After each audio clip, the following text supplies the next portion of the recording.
Hey guys, so this is my teaching story, and you're gonna have to bear with me because, as some of you may know, I have horrible handwriting and not very good at drawing, so you're just gonna have to use your imagination for some of these pictures.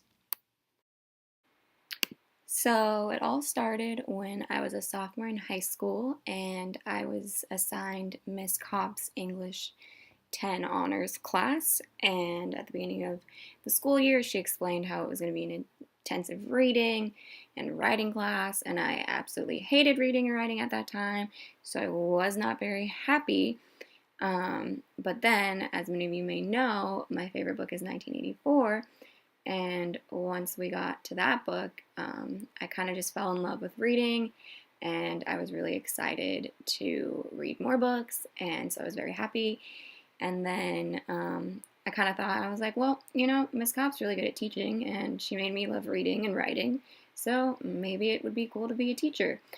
So I definitely say she was the first role model I had going into wanting to be a teacher, and I still keep in contact with her to this day. So, flash forward to college, and I started Sonoma State in 2013, and I was super psyched to be a Seawolf, even though I had no idea what a Seawolf was at the time. But it sounds kind of cool, so I was stoked to be on my journey to becoming a high school English teacher. So, my sophomore year of college, I became a peer mentor, and I didn't really know what it would be like at first. I just knew that I would have to teach transitional topics to incoming freshmen. At the time, I didn't realize how much it was going to impact me. I just kind of got into it because it looked good on resumes, but I didn't realize how many skills I'd actually come away with from it. So part of my job was to create lesson plans to help freshman students navigate through their first year of college, and seeing them really engage in my lesson plans made me so excited, and I was really excited to get up and make more lesson plans for them. And just knowing that they could come and talk to me about anything was also something I really valued about having this student peer mentor relationship. And now I'm a senior peer mentor, and I have even more involvement with my students, and I just really love it. So it kind of secured in my mind that teaching was right for me. However, it wasn't until my junior year that I really started to feel at home in my English major. After I started taking the major classes and meeting all the other students in the major, I began to fall in love with English and teaching. It was all thanks to the amazing professors I had: Brantley Bryant, Kathy Kroll, Dr. Pace, and Kirsten Surrey. They all made a huge impact on my academic career, and they've all taught me very valuable lessons that I will take on into my own teaching career. Oh, the wonderful Brantley Bryant.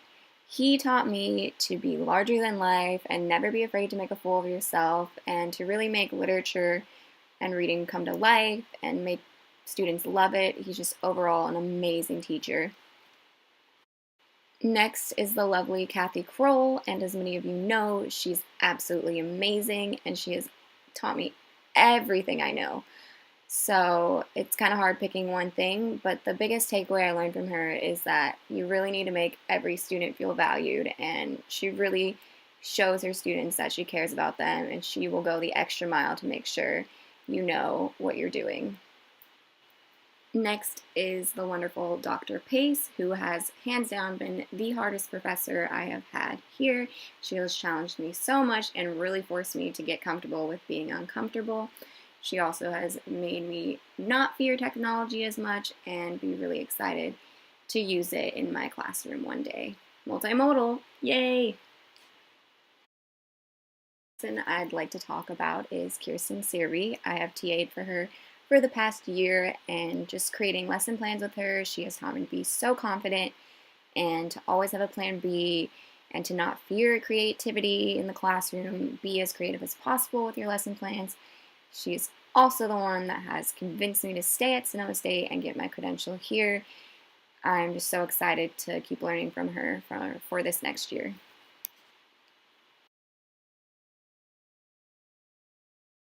But most importantly, I have learned from all of you guys, my fellow English majors.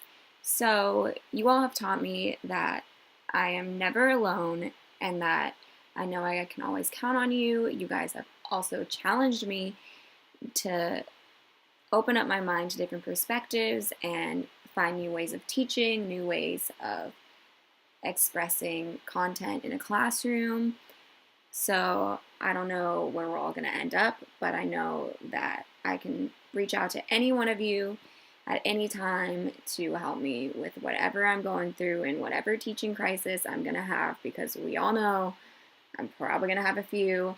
But I just want to say thank you for all of you guys, because I have definitely learned something from every single one of you, and I'd like to bring your guys' presence into my classroom eventually. So, what's next for me? Well, after I get my credential, I am hoping to move to England and teach there for a couple of years. That way, I can be close to my family and I can travel easily. And I just don't want to get locked in and stuck here in California. So, hopefully, you'll see me in England in a few years. But I just really don't want to get stuck here in NorCal. There's nothing wrong with it, but I need to explore and get out. But wherever I end up, I know that I will for sure be teaching, because that is what my goal in life is to do, is to impact students. And I think I would really enjoy teaching, and I don't really think the setting matters too much. To me, being a teacher means that every student feels valued, every student feels safe in the classroom. I really want to create a safe space community within my classroom. I also want students to know that they can never ask a stupid question. I also really want to challenge them to create meaning through literature, because literature just opens up so many doors and possibilities on how to make meaning out of their own lives. Also, I really hope to give my students the tools necessary to impact the world for the better. The classroom shouldn't just be about academics, it should be about preparing people to go into the world and make any sort of impact or any sort of difference.